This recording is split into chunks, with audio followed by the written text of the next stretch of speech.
Suzanne, welcome to This is Horror. Thank you so much. I'm excited to be here. Yeah, we are excited to chat with you. And I thought to begin with, I want to know any early life lessons that you learned growing up. Oh, just in general, I thought we were going to say like something I learned from horror movies. Oh, life lessons growing up. I think for me, and this, I think I'm starting too deep. I'll be honest. Was that when you smile, when you're nervous, or when you're feeling anxious, it tends to calm other people. And so I think as a kid, I learned to kind of smile a lot, and it's something as an adult that I'm trying to stop doing so much, but I can't help it. So I've definitely learned to smile to make other people feel better, even if it wasn't making me feel better necessarily. But it's something I'm unlearning, I guess I should say now. Yeah, Sorry, why that are was. you Sorry. why are you now trying to unlearn it? I mean, because like the logic and the reason for smiling, it makes sense, but now you're saying you're trying to get away from that. So what's the rationale behind that? I think for me, because I do smile so much, everyone thinks I'm always happy. Like I think it's just a general thought that I'm Mm, always happy. I'm always in a good mood. But really, maybe I'm just really nervous, or I'm anxious, and kind of that coping mechanism I have is to just smile. So I'm trying to make sure that I'm a little bit more reflective of how I'm actually feeling. Although I will mm. say there's times where my daughter will be like, fix your face. Like I could definitely tell what you're thinking. Fix your face. I know you don't like this. So maybe I have to find that balance. Yeah, yeah. No, that's an interesting one because I always encourage people to be very authentic and to not be afraid of kind of what they're feeling, whether it's good or bad. But I mean, at the same time, it is good, I suppose, if you can have the glass half full rather than half empty to go with it half full, so that there's kind of a balance there.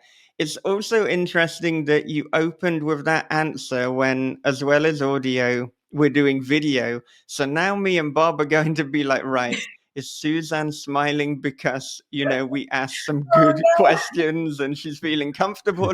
Or is she just anxious? It's like we'll never know because you could be smiling either way. Now it's part of the mystery. No, Yeah, I'm actually feeling pretty good. I feel very comfortable. You're very welcoming. So good, this is a genuine smile. But I guess excellent. you wouldn't know now. Yeah, yeah, that is exactly what someone would say if it wasn't a genuine smile. So there you go. Oh Well, no. I'm just gonna One credit thing I the will say, like yeah, yeah. Go on. oh, sorry, I was going to say. So one thing with smiling a lot too, and being a writer, is a lot of my books are really dark, and they deal with like Yes. really heavy topics or horror.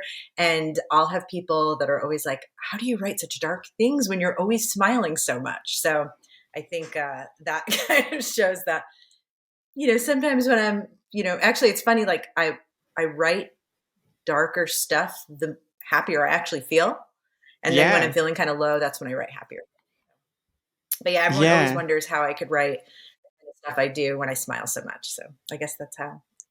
Yeah, yeah, and I think I mean it can be a misconception perhaps from people who kind of aren't into horror and aren't into darker fiction that they assume, oh well, dark fiction means like kind of dark horror centric person. But I kind of feel, and we've said this on the podcast before, that it's actually the opposite because it's like if you're exercising the kind of horror and the demons, as it were, on the page, well, now all that is left is light and happiness. But if you're not writing about it, then it's kind of being kept inside. So you need to have it. It can be a very cathartic experience, I find. Yeah, absolutely. That's so true. And I swear it, some of the happiest writers I know are the Yeah. ones that write Yeah. the most terrifying things. So there is something about that. Yeah. Yeah. Well, I'm wondering, in terms of story, what was your first experience with story, whether that is through books, whether that is oral storytelling, whether it is movies? What was your first experience, and who, if anybody, was that with? So growing up, I had a rough childhood, but I had an older brother, 6 years older. He worked at a video store, which is like always the perfect segue into horror, I think. Yeah, yeah. So my older brother worked at a video store, and he would bring home movies. And I think in the 80s and early 90s. I'm sorry, hold on. My It's dogs are okay. going nuts. Yeah, I yeah, yeah. apologize. Yeah. We can give I'm them gonna a yell. moment. Are you giving them a look? Is Okay, that the they look? stopped. Oh my gosh. No, they're not even in here, but they're like howling because someone walked by. Okay, I apologize. Okay. Yeah. Um, Did so, Yeah, yeah. so growing up with my brother, yeah. So he worked at a video store, and he'd bring home all of the horror movies, and I wouldn't even say the best horror movies. It was literally everything. So I've seen every slasher, every horror movie ever made during that time period, and that was kind of my introduction into that aspect of it, like that part of the entertainment. And then I loved Stephen King, and I was like, I mean, I was in elementary school reading Stephen King. Like, I just would devour his books. And then when it came to actually storytelling, I started writing when I was in sixth and seventh grade. And obviously, times have changed, but back then I would write murder mysteries starring all of my friends. And so I would write a story, and we would all be trapped in the school overnight, and there was a killer on the loose, and picking them all off one by one. And then the next week, they'd be like, well, write the next one. I want to be the one to die this time. Like, write the next one. I want to be the killer. So that was kind of, I had my brother to introduce me to the horror. I had Stephen King to introduce me to that. And that's, I think, how I kind of got into the storytelling of my own, was from those. Wow, there's so much to jump into from there. I'm gonna go I in sound like a creepy probably the child. I dark. apologize. Well, this is probably the darkest direction or segue that I could have jumped into, but you said you had quite a rough childhood. I'm a little bit Mhm. curious about that. I mean, what happened, if you don't mind speaking to that? What were some of the more difficult aspects of your childhood, and what kind of things did you have to navigate? So we're from Central New York, and growing up Central New York, my parents had split when my mom was pregnant with with my younger brother, and I was 5, and my older brother was 10 or 11. And so we didn't have any money. We had lived with my grandparents, and so you had that part of it. We also kind of just grew up in a tough area too. And my parents, or my mom, sent me to Catholic school for a little while there, Right. on a scholarship, which was, it was that, but it was difficult being the scholarship kids at the Catholic school. And so, we got bullied quite a bit for, not having any money. Um, and, having free lunch. And so, I had to deal with that. And then we just had some, custody issues. But then even when I got older, like into high school, like I said, it was kind of a rough area. I remember we were out in a cornfield and got held at gunpoint. Like, it was a different time, but it was also like a very different area. Got into, mixed up in a lot of things we shouldn't have back then. So when I went away to college, I never went back. I mean, to visit once in a while, but yeah, Mm. once I got out on my own, I started my own life. Yeah, yeah. And in that answer, I mean, we can already see how some autobiographical elements kind of get into your fiction, particularly, of course, in Nightfall, which we'll talk about a little later, and then also the Girls with Sharp Sticks series. So there's obvious influences already, and I mean, I think that probably comes back to this idea of it being cathartic as well, a way to not only exercise but to process what has happened. I've always found, like, especially for me, I've always suffered with, loneliness and issues like that. I mean, I actually love being alone, but sometimes it's a lot. And Mm, when I would write, I would joke like, I have so many friends. Like I have all of these friends in my make believe world, and you could go on these adventures in your head and kind of live through them. And one of the hardest things is when you finish a book as a writer. You finish a book mm, and you're like, oh, I can't go back there anymore. Like it's different. You can go back there as a reader. I mean, I would never read my books again if I didn't have to, just because, as internal editor. But you miss that. Like you miss being in that world. And so whenever I finish a book, I immediately need to start another one because you feel so lonely after you've just had all of these people and you're in their heads too. And um, so it's a great way to, for a lonely child, take up writing. That definitely is cathartic, and it's definitely its own brand of therapy. yeah. Do you think that might be one of the reasons that you so often write series? Because it's a way to spend more time with the characters and more time in that world?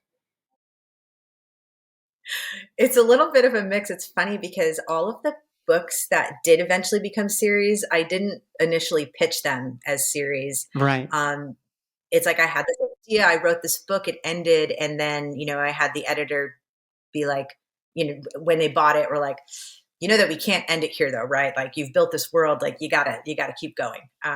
So none of those were ever meant to necessarily be a series, but that's publishing. Yeah. Yeah. I mean, I guess, yeah, there's the creative aspect, but then there's also the sales aspect, and it can be easier to pitch and to sell something as a series rather than a standalone. Sometimes, and then there's also, you like for the program series, which is my big series, 6 books, right? So I wrote the first two, knew that was going to happen. Then I started my next book, but I had already spent a couple of years in this program world, right? And so I started writing my Yeah. next book, and I had nearly finished it, and I was talking to my editor about it, and she's like, "Oh no," and I was like, "What?" She's like, "Is this set in the world of the program?" I was like, is this set in the world of the program? And we were like, oh no, I just read another program book. And, hadn't even meant to, but the world was so, I was just still in that frame of mind. And I was like, well, I guess I'm not done. I'm not done here.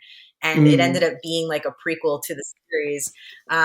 So yeah, it's like sometimes you just have like a ghost. I have like unfinished business with the world of the yeah. characters, and I like will bring them back some way, and it ends up turning into another book. Yeah, I love that that happened unconsciously. It's like you weren't even aware until, your editor pointed out. It's Exactly. like, I don't know how to tell you, but you're still writing in the program. Yeah. I know, and to think like I spent, 6, 7, 8 years, working on those books, and I'll tell you, there's even times now where, it'll those characters will still be like, "Hey, like I still have something to say." Yeah, So I kind of have like a running joke with the editor from that series, and I'm just like, "So is it time for book 7? Is it time?" Because the minute they give the okay, like I will go back into that world because it's like an old friend that you miss. You kind of want to, right. even it's like the most horrible world to be in.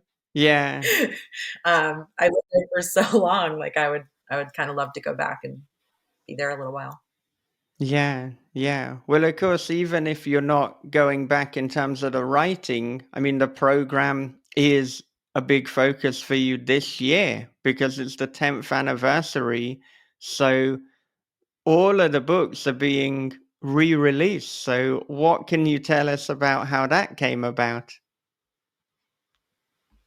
Oh, I'm so excited. It's so interesting how this series kind of took on a life of its own. It was, when it first came out, it wasn't like a huge splash. It like came out and just teens, but like everyone just started reading it and kind of passing it around. And like I said, I was a teacher, and I would have students in the back of my room like reading the program and like passing it around.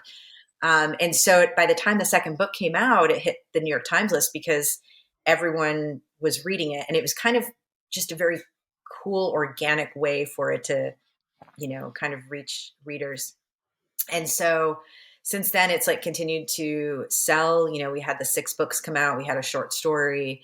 We've had, you know, rights, film rights, had been secured. Nothing happened because that's the business. But, there was just a lot of activity always. And on TikTok, it's really popular too. And of course, book talk is a big deal. But people just continue to rediscover the series. It's never gone out of print. So in 10 years, it's still in, the bookstores, which is very rare. So I was talking to, my publisher, like, do we do a book 7? Like, I mean, it could be fun. And she's like, well, actually, we were thinking it's the 10th anniversary. Maybe it's time to do the new covers and re-release it. Now, I had been hoping for new covers basically since book 2. Like, I love the first program cover, but every cover after that, it wasn't a bad cover, but it never captured the same thing, the same feeling of isolation or whatever it is about that first cover that makes it so popular. We were never able to capture that again, but we tried to redo it multiple times and could just never figure it out. So this time they're like, we have this designer that we think is going to be great. And we're going to focus on, rather than it being 2 people, it's going to be an object from the book. I was like, okay, well, good luck. We've tried this before. We'll see what happens. And they sent it to me. They sent it to me and they were like, what do you think? And I was like, I want a poster of that on my wall. Like, it looks like it's just iconic. It looks like a band poster. Like, it is truly cool. Like, it is honestly my favorite cover that I have seen, other than maybe in Nightfall, which I love. But it is just really just iconic looking. It looks like a 10th anniversary edition, if that makes sense. It's just like really kind of in your face and like very, very cool. So I'm excited. And so they're going to re-release it. We kind of went through to make sure, we want to update any terms. The book is 10 years old. So we just want to make sure that we're still being respectful about the way we all talk. And especially when we talk about issues surrounding, depression and suicide. So I want to make sure that that was all up to date. And so that was the first time I had read the program since it published. So I hadn't read it in 10 years. And when I read it, number one, I was like cringing a little bit because my internal editor, I've obviously, changed a lot as an author and my writing skills hopefully improved. But again, like, some of the messiness in the writing also makes it feel more real because the world is so messy. And I almost felt like maybe that's what people are connecting with, is that it was so raw. Like, that book is just like emotions just, splattered all over the page. Like, it's a really emotional book. And so reading it, I found myself crying because I obviously don't remember writing it because it was so long ago. Right. And I found myself crying and kind of going through like all of this turmoil. And I finished it and I was like, well, dang, like, that was actually really good. I want to write another one of these books. And so, yeah, so it was just, I'm really excited for it to come out, and I'm ready to, put the focus on, letting people know about the covers and let them read it again. Cause I think it's interesting because especially after 10 years, I have had people that read it when they were teenagers and now they're not teenagers anymore. And I think you read the book in a different way, Yeah. depending on where you are, but it's kind of still an interesting experience. Yeah, yeah. And there's something wonderful about when we reread our work after, a number of years, and then we think, actually, you did good. This is a pretty good book. And especially because I find, like, as creatives and writers, there's such a tendency to have self-doubt and to question yourself, and it doesn't matter really the level of success. There will be imposter syndrome, and it's like, am I tricking everyone? So it's a good feeling to come back to that. Absolutely. We are our worst critics for sure. I don't know if anyone could ever imagine how tough I am on myself. So to actually, I mean, I definitely did not think I would have a good time reading it. I was so scared that I would Mm, be just wanting to rip it apart. So yeah, it was just one of those pleasant surprises. Every so often you'll get something that you write and you'll look at it and be like, "Ooh, that was a good line," and you're like, pat yourself on the back, like, "That yeah, was a good yeah. line that you came up with right there." But I definitely didn't think I would feel that way about a whole book. So I guess, like you said, take the wins where you can get them. Right, yeah. Just have those. small moments. Yeah, I think so. And I mean, how do you ensure that you're writing about mental health sensitively and authentically rather than like inadvertently making it gratuitous or insincere? Because it can be a very difficult line to tread.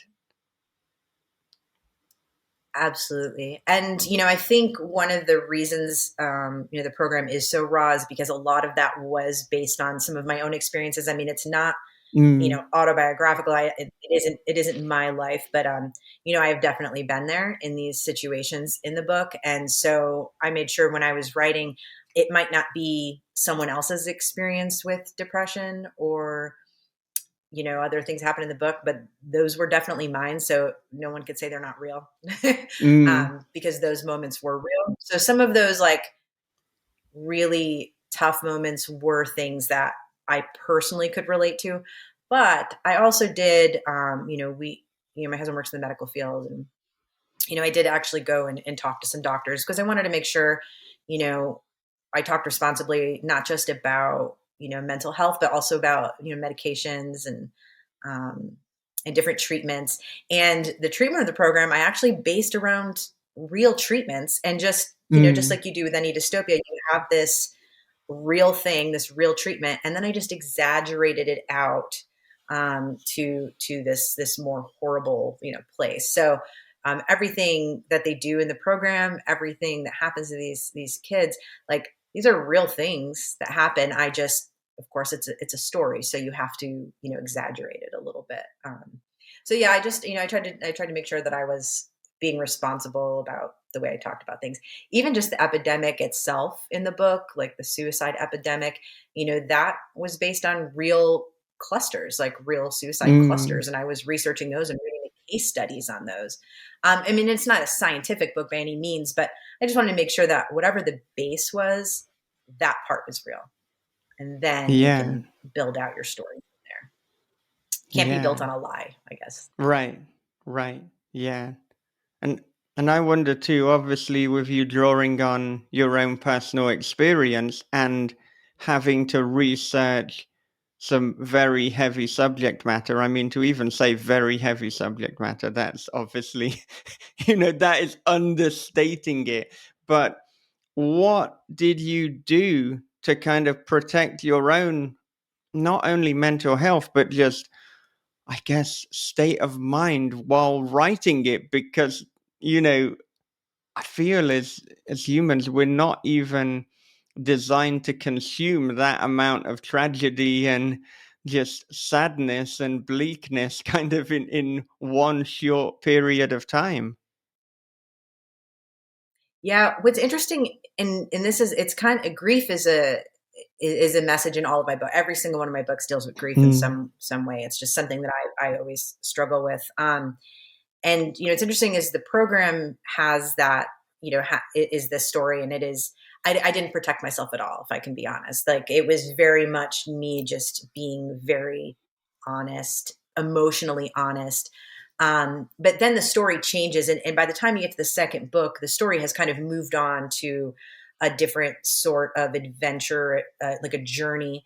And then the third book is about something else. So it kind of progressed away from it. And even with Girls with Sharp Sticks, that was a very sensitive topic. And by the time you get to the second book, they're on that journey. So I think, my first books are especially always the most, always me at my most vulnerable as I'm, mm, digging into these topics. And then after that, you have to have that momentum to propel it into another book. And usually at that point, the characters are reactive, they're doing something else. So I get to get out of that emotional state. But I will say there was a time, I went from one of my earlier books before the program was A Need So Beautiful, which was very emotional. The program, Girls That Short Sticks, All in Pieces. I had all of these books in a row that were very, very emotional. And, I had said to my husband, I feel like it's wearing my soul down. Like I feel like writing these is wearing me down emotionally. And I think any writer can relate to, you finish a book and one of my friends, I can't remember what it was about, but she was talking about like she just finished a book and she's like, I'm going to go shower, like I'm going to go do this. It's like this, you climb, you crawl out of your cave, right? But that was me emotionally. So, you finish a book, and for me, I would race to the finish. So I get to a certain part in the book and I'm like, I just got to finish it. I don't Mm. cook for myself. I don't go clean anything. In fact, I would probably never leave my office if my husband didn't make me. I will finish writing for the day and I would be shaking. Like, Yeah. you just get so engrossed in the story, and then it's over, and then you have like that little bit of mourning period, a little bit Mm. of sadness. It's kind of like I feel like there's something I have to do, and it's like, oh wait, no, I finished it. So it's not even like celebratory for me. It's not like I'm like, hey, let's go out for steak dinner. I finished my book. I'm usually just a wreck, and so I think part of it is because I never do emotionally protect myself. I don't know how. Um, I think I just maybe need to write less emotional books if I Right. want to do that. Um, but yeah, I think I pour so much of myself into my books, and I think what helps in those cases, if you're that kind of a writer, is taking that little bit of a break to refill, like refill your soul a little bit and heal a little bit. And then, you scratch at the wounds again and bleed all over the page. Yeah. Yeah. Hmm. I mean, that's how Jack Ketchum, the author of The Girl Next Door, used to speak about writing. He'd talk about writing from the wound. That's kind of how we do it. We Oh, Hmm. write where it exactly. hurts. Yeah. Hmm. That's a great way to describe it. Yeah. Sounds like he had a hangover instead of a celebratory party. I always say I have an emotional hangover whenever Hmm. I finish writing. I'm like, oh, and and then you get the itch. Like there's also the itch where it's like, I have this idea and I think it's good, right? And so I always have ideas, I'll be honest. Like I just keep a running, journal of ideas. But sometimes you'll finish writing a book and you'll just be like, I gotta write. Like I have to write something. Like I need to get into something. It's you just get this Hmm. like, I have to be writing something. And um and sometimes that doesn't go anywhere, but it's like almost like it's like your rebound, your Hmm. rebound book. Like I just need to work on something for a little bit so that I don't feel so alone. Yeah, that itch. It's like you have to scratch it, and you'll take ideas and run with them. And there's no story or anything like that. You might be able to find a story, and to me, that's very it's part of it, but it's also my most frustrating part is just taking ideas and just trying to roll with them because only because you have an itch that you have to scratch, and and so that those end up in like notes, you know. Yes, But I know where you're coming from, definitely. that's my novel graveyard. Like that's where I keep all of the stories that I started and Yeah. didn't finish, and it's always growing. So I'm wondering, what does your writing routine look like? What is a typical day or a typical week? Because I mean, the way you've described it, if you're in the moment, it's literally you write until your husband drags you out of the room and says the work day is over. I don't know, is that like a daily thing or that is only, when you're in the heat of the moment? And I mean, you were teaching high school English, so I'm not sure if that's something you still do or if you teach on the side. But please tell us a little bit about your routine. Yeah, so I will say when I was teaching full time, it was rough because I would teach all day obviously, and then at night I'd write a little bit, but I am a morning writer. Like I write in the Mm, mornings, and so I would write mostly on the weekends, and I would write like 30,000 words over spring break or something like that. Like I would yeah. just be in it. um, but so typically when I look at writing a book, for me it's like I look at it like in a year. Mm, If I'm writing a book, only about 6 to 8 weeks is that writing phase. And mm, for me, the beginning, I'm pretty into it. And then, then there's the middle. And then there's like almost the end. And then there's the end. And when I get to the end, it's like almost the end, like that's when I start getting very much like nobody bother me, like stay out. I keep my room dark. I actually write in the dark. I keep it very dark.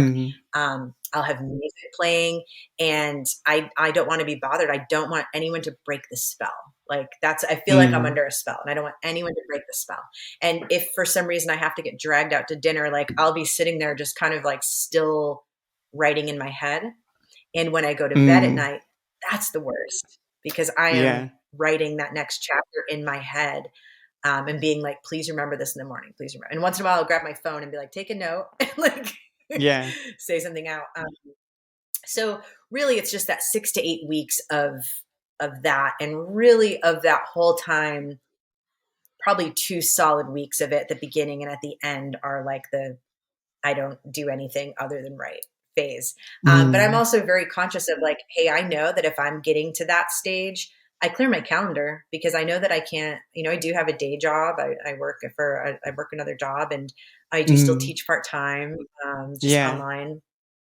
And I just know, like, if I'm getting there, like I need to take a couple days off, because there's no way I could ever concentrate, with a book running through my head, because it really does. I mean, there's only so much you can think about at once. And just because I Yeah. consciously am like, okay, I'm not working, doesn't mean it stops running. It will continue to Mm. run until it's over. And I don't want to miss it. I don't want to Yeah. miss any of those good ideas as they're run past. Yeah.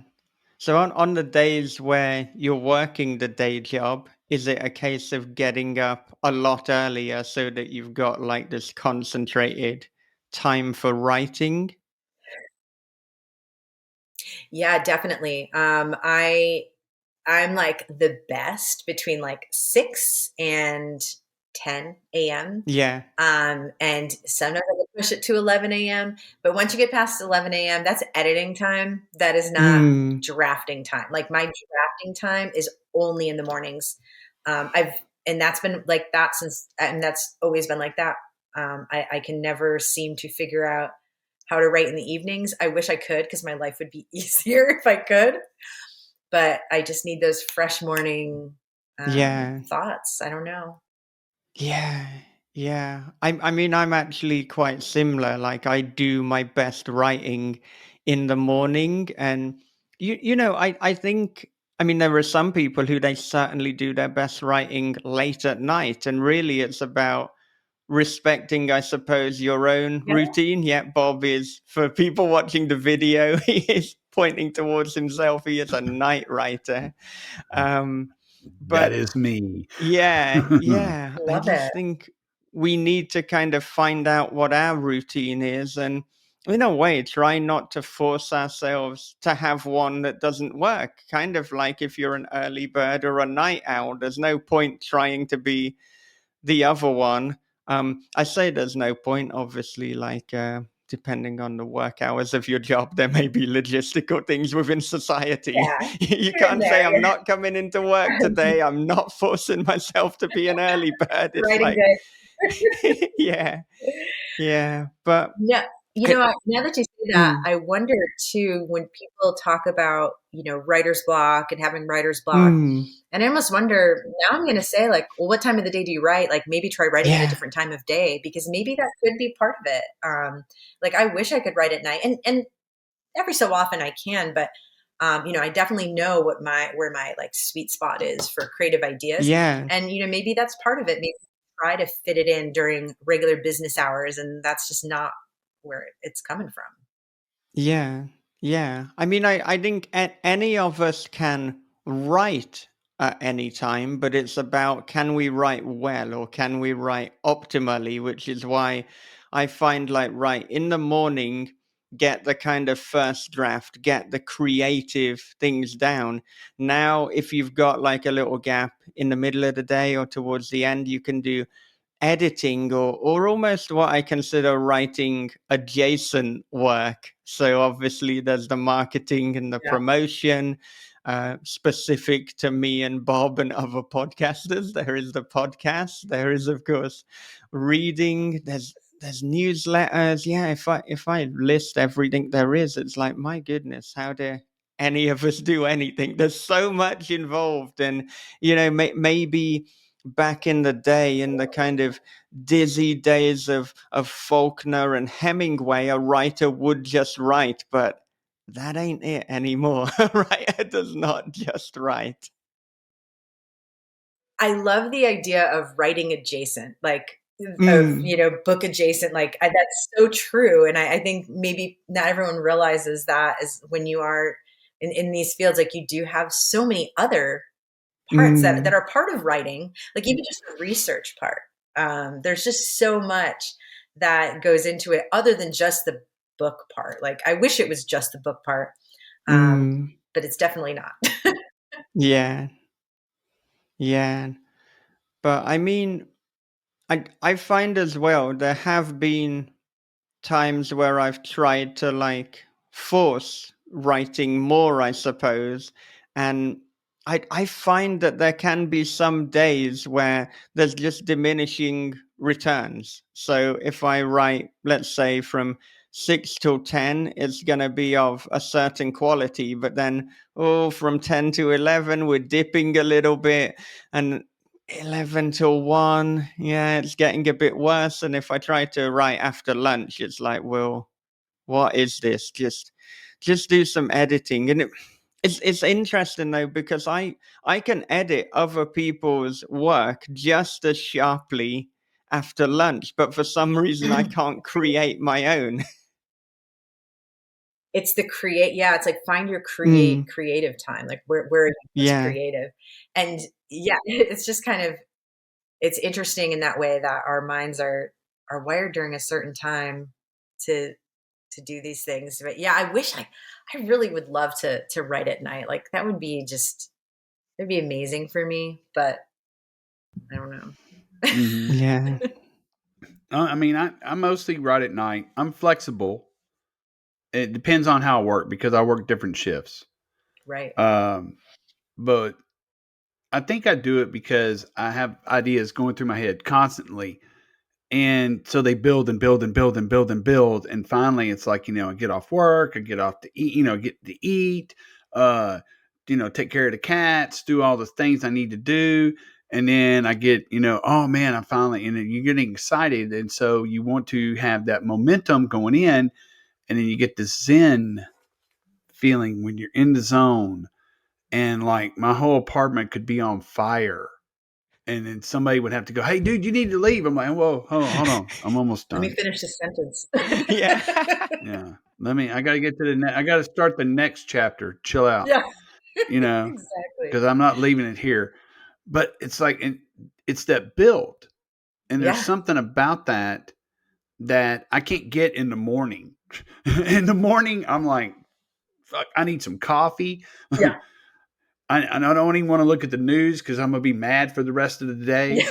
and I probably Yeah. don't need that at work, So it's just like It's true. I'm very. It's very difficult for me to do in the morning. I can put me on a deadline. I can write. Shoot, I can write in the subway. It doesn't matter, But it's just it's it just you got to find your rhythm. You got to find the time that works the best for you. And I can relate to what you said about having all the ideas. And I used to keep a pen in my car, and then I would always have my bills because I would pick them up from the mailbox and then forget to bring them in the house. So, anyways, I'd have like a stack of bills in the car, and I would get at a stoplight and jot down like ideas that I had because they were there. And this was before, I, could really text myself or anything. But yeah, so I would have just these envelopes just covered in story ideas. And in fact, I might show it to you later. The idea for the program, I was sitting at a restaurant having breakfast with my family, and I got the idea for the program, and I grabbed my kid's crayon and I wrote it on the back of a napkin. And that was where I wrote the program and like the idea for the program. And so I kept it all these years, Oh that wow. Sherry's napkin from, where I had the idea. So it's like, I didn't have a laptop. Like I wrote my first book in a notebook. Like I was really low tech, Mm. obviously, still something I struggle with. But yeah, I would just write ideas down wherever I got them. And it was just kind of, it was like in the doc from Back to the Future a little bit, right? Like just kind of like, oh, I have this idea, let me write it down. So yeah, I used to just have scattered notes everywhere. Yeah.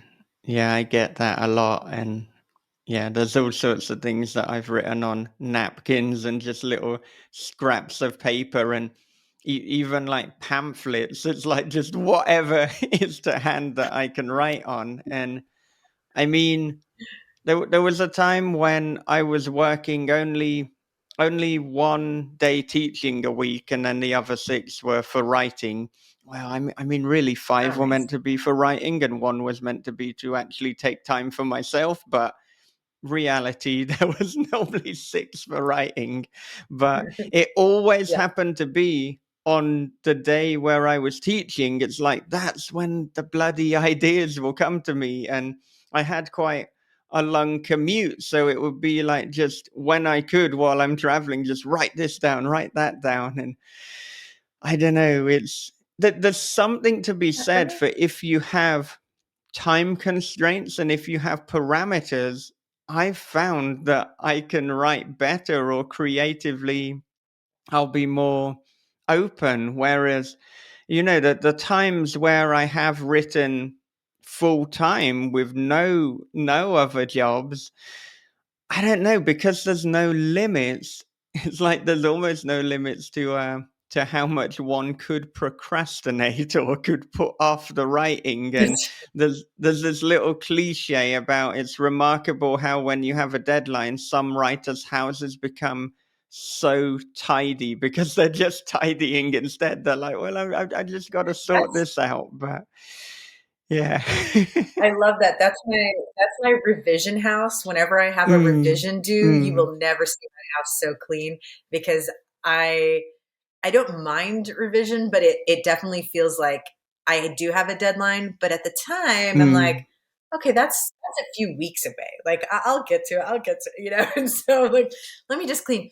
But I also have that thought of like, I need to be in a very clean space to clean up this manuscript. Like I get that in my head too. Like I mm. need things around me to be very organized when I am editing, and I am not like that terribly like organized at my desk. But when I'm editing, I am. Like I Yeah. something about it emotionally, I need to have that cleared space to like make room for it. But it Yeah. was funny we were saying teaching because I will say like when I was teaching, gosh, the ideas. I mean, I always say like I'd be so creative in my lesson plans, right? And I was reading Mm. so many classics and like doing lesson plans on them. But I would find that I would get so many ideas too. And it's just like I think creativity breeds creativity. And once you're being creative in one thing or once you're working on a story, like sometimes I'll have these other stories that it's like, "Yeah, that book looks fun, but like here's another idea that maybe you should work on too." And like Yeah. all these other ideas will like start to compete for my attention. And then when I don't have any book or I don't have anything creative going on, it's like the well is dry. Like there's nothing trying to pop up or yeah, something about creativity just makes more creative ideas pop up. Yeah.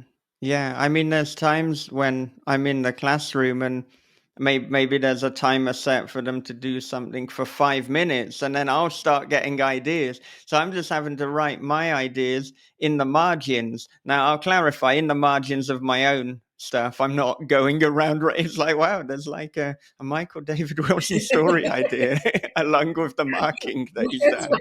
like, Yeah. I'm why is not that copy of defacing. Frankenstein all marked up? Yeah, yeah, exactly. Well, I mean, I did say you got to write on what you can, but yeah, or sometimes it's like, oh, if there's a test, if there's like 20 or 30 minutes where it's silent, oh boy, now the ideas are coming to me. So yeah, well, I'll occasionally look up and check no one's cheating and they're on task, but I got stuff in my mind to deal with too. Oh gosh. It's But dinner time for my dogs. oh yeah. That I could just hear them crying on the other side of the door.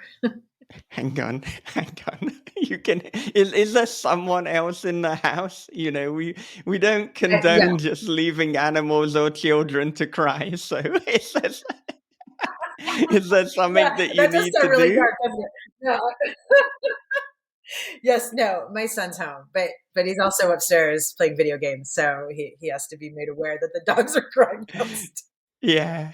But Yeah. that does sound really horrible. No, Sorry.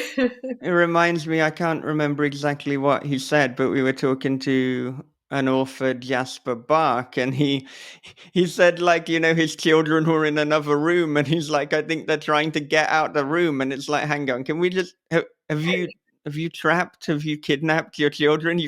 Don't lock your children in other rooms. It's like, I know we said that we take the sound quality pretty seriously, but just don't kidnap, don't lock in children or anyone really. Oh, We don't that's condone so locking funny. adults in other rooms either. There's no age limit to it.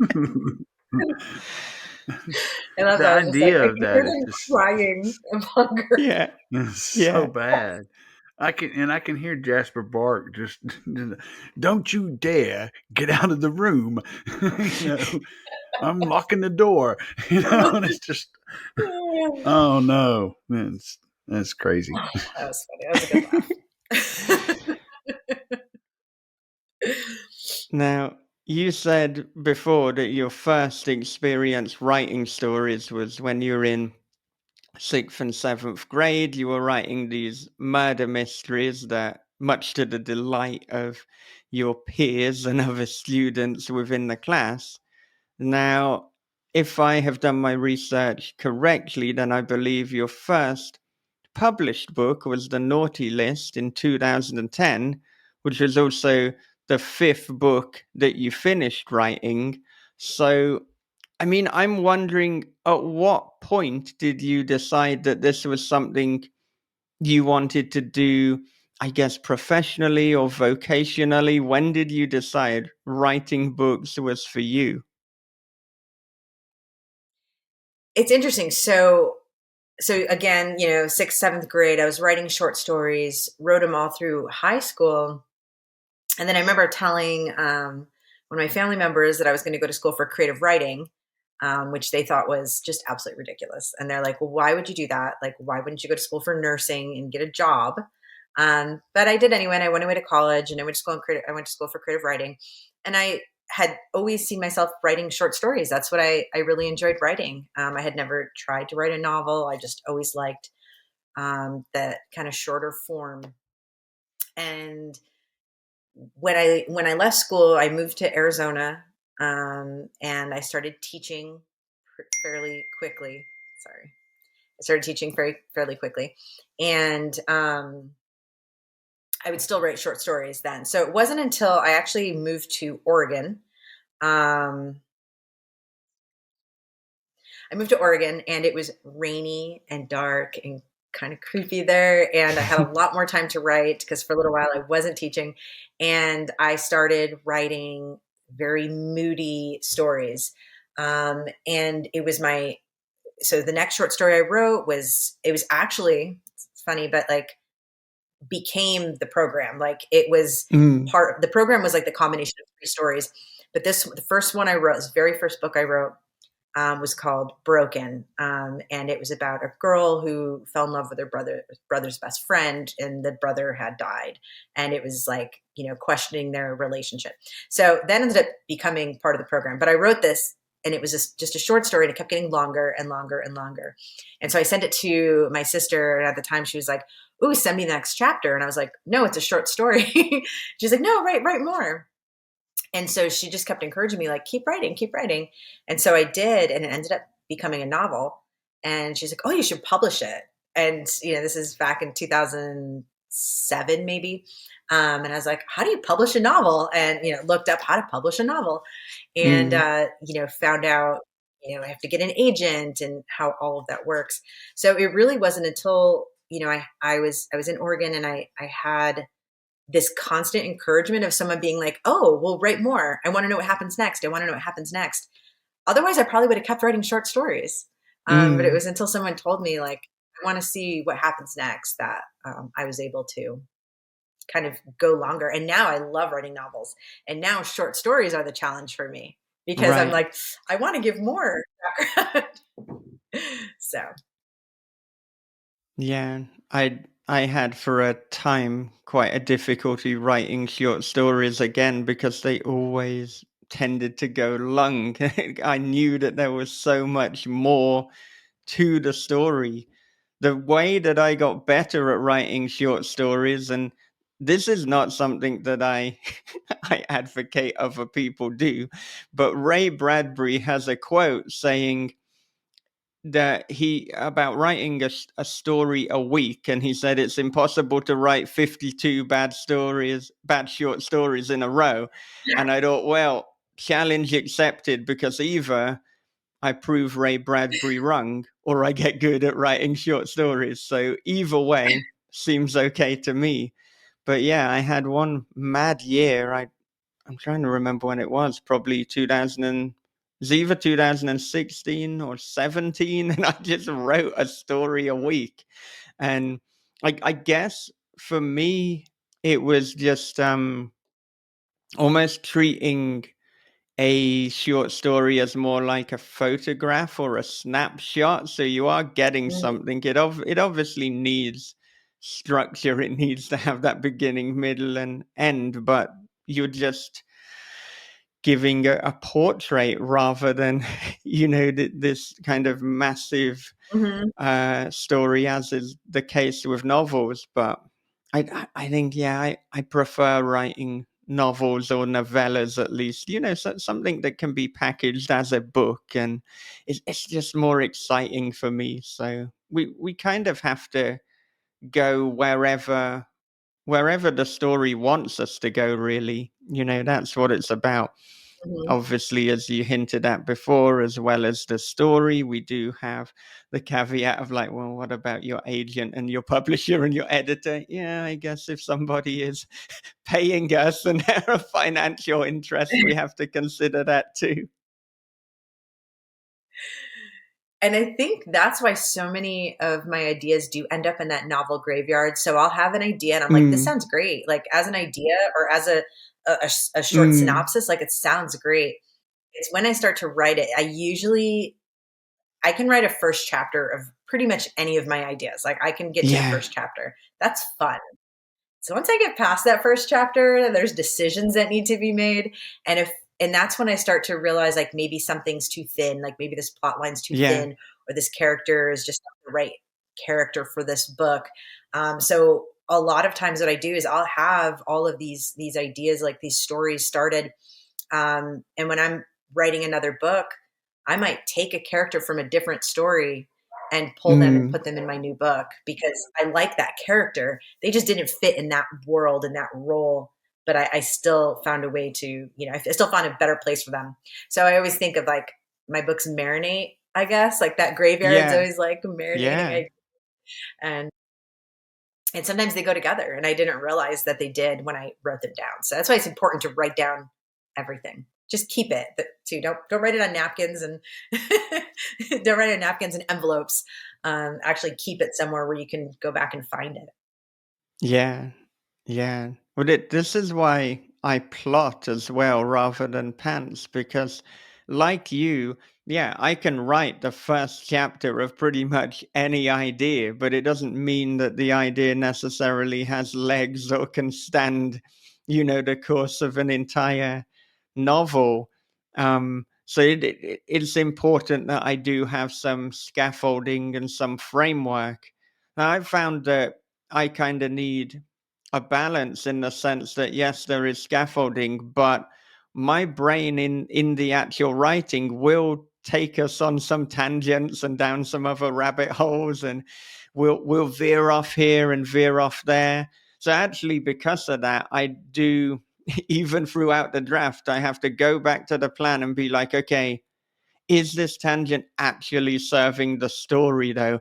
I know you found it interesting or you found it amusing, because I like to include humor, mostly by amusing myself. And it's like, okay, well, you've made yourself laugh, Michael, but is that one going to make the reader laugh? And does it actually enhance the story? So not only is there planning before writing, but I have to plan while writing to check that this is like, yeah, serving the story.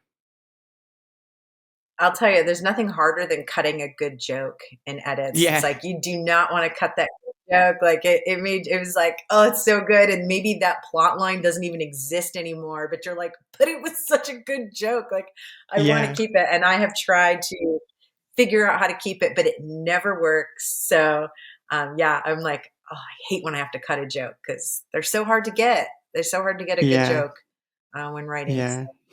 I'm I'm doing that with the current book that I'm working on, and yeah, there was a bit that I thought was hilarious, but I thought it's also completely not serving the story. This is such a tangent, but I've just saved it in in a document of its own. It's like, look, if ever I can go back to that, or maybe I'll just read it, for my own personal enjoyment and be like, yeah, good one, Michael. I Yeah, and I love like putting like little Easter eggs or jokes into my books. Like I'll sometimes reference like the program like very Yeah. subtly in some of my books, but even in I have one book called Hotel Ruby. It was renamed Mm. Hotel for the Lost, but it's about a haunted hotel. It's about like Hotel California type thing, and there's no chapter 13 because in hotels there's Yeah, no yeah, floor yeah, yeah. 13. But like Yeah. I never told anyone. There just wasn't a chapter 13. And I'll tell you, the fact that no one has ever noticed it has just makes me so sad because I was Yeah. so proud of that, like not having chapter 13 and that nobody noticed it. And I was like, I guess it was just for me then. I just did that for me. And I found it very entertaining, but no one else ever even noticed. Yeah. Yeah. And I'll tell you too, sometimes when composing something, I know that I'm going on a tangent and I know that something won't Mhm. make the final cut, but I feel that I have to write it anyway. And there might be something that happens in that scene that is not then included in the book that just informs, the characters and the story. So I think sometimes there's a lot to be said for what happens off the page as well as on the page. So in writing it, it becomes real. It's like even if I cut it, that still happened. That's such a good way to look at it. It's so true because that gets us to where we need to be emotionally or Mm, plot wise. Like it gets us there to figure it out, even if it gets cut out. And it's always hard to talk about a book that you've rewritten a bunch of times too, because someone will ask something and like, for me at least, I'm like, wait, did that happen in this book or was it three drafts ago? Like I can't remember because they've all yeah, fused together in my mind. And sometimes I'll even call a character a wrong name because maybe in a later draft I decided they needed a different name. So yeah, it's just kind of funny that for us as writers, like we get to see the multiverse, like we have all the yeah. different ways the story could have gone in our heads still.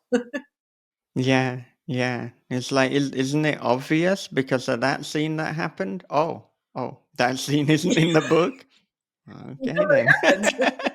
Yeah, I'll send it you. It's a dot doc on my computer now. Read that scene. Okay, clarified. Yeah. But I mean, talking about, adding scenes and cutting scenes, you said that with this new version, or not new version, but the relaunch of the program, there are some things that have been changed. So, I mean, is there like much that you had to cut in terms of actually from a scene level, or is it kind of more minuscule details in terms of the edits that were made? Also, is there new additional material? It is very tiny changes. It's really just some word choice changes. Mm, Changing just a couple of offhanded remarks that in mm, hindsight, even though, the main character was saying, this is what some people say about the epidemic or this, you know what I mean? mm, I didn't even want those theories in there because I didn't want like a conspiracy theory. I mean, the yeah, world has changed in all this time. So, and, I wanted to just cut out any kind of references that were just either incorrect or I felt could be taken the wrong way. Right. Also, just certain words that I didn't want to use over and over again that I was really surprised that I had used so often. Yeah. Like, for example, the word stupid. Like, I'm like, why did I use the word stupid so many times? Like, it feels so like aggressive now. Like, there's just so many. So it was just, I didn't want to change the voice of the story, even Mm. though if I were to write that same book now, it would be a different book, but I bet it Mm. wouldn't be as popular because I think what people related to was just how emotional and raw it was. I think that's what people like about it is it doesn't feel pretentious in any way. Like it's the writing is very, just it's just there. It's not complex. It's just people on a page experience something, and I think that's what is appealing about it. So I try to be very careful not to change the voice. So really, it was just like a couple of word choices, a couple of deletions. I definitely saw like places where I would have added more, but I Mm. didn't want to change too much because it's already a really long book. So I didn't want to make it too much longer. But it's funny because I definitely, when I wrote that book, I had not intended it to be a series, right? So this was a standalone when I had written it. But I could see the seeds that were there for what became those later books, even though I didn't mean for that to happen. And I don't know if that's ever happened to you before. Like you're writing a story and it ends and you go like, wait, that ties back to something I said at this point, but I never Oh, planned for yeah. that to Yeah. happen. Yeah, it's like the coolest feeling. You're like, how did I do that?